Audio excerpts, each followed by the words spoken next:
Pahalgam attack को आज 2 हफ्ते से ज़्यादा हो गया है और पहलगाम अटैक के बाद पाकिस्तान और इंडिया के दरमियान टेंस सिचुएशन तो बहुत चली गई, लेकिन अभी तक सो कॉल्ड कोई भी एयर स्ट्राइक नहीं की गई।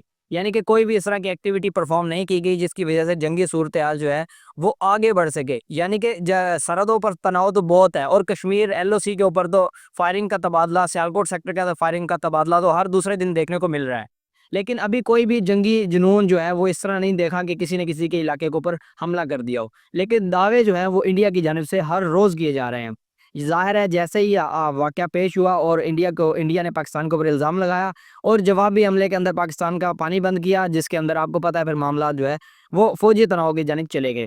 पाकिस्तान क्या इस दफ़ा इंडिया जो है वो इस तरह की हमाकत करेगा कि जिस तरह उसने पुलवामा अटैक के बाद पाकिस्तान के ऊपर एक सो कॉल्ड एयर स्ट्राइक की थी, जिसके अंदर वो पाकिस्तान के आज़ाद कश्मीर के अंदर एक पे रोल अटैक यानी कि एक फ्यूल टैंक फेंक कर चले गए थे और बाद में उसे स्ट्राइक का नाम दिया गया था कि दहशतगर्दों के ठिकाने बर्बाद कर दिए। अब इस तरह की उन्होंने स्ट्राइक तो नहीं की, लेकिन 4 से 5 पॉइंट्स जो है वो इंडिया की जानिब से पाकिस्तान के आज़ाद कश्मीर के उसी इलाके के जो है वो आइडेंटिफाई किए गए हैं कि इन इलाकों के अंदर जो है वो हमें शक है, बल्कि शक नहीं, उन्होंने तो वेरीफाई किया है कि इन इलाकों के अंदर जो है वो दहशतगर्द की पनाहगाहें मौजूद हैं।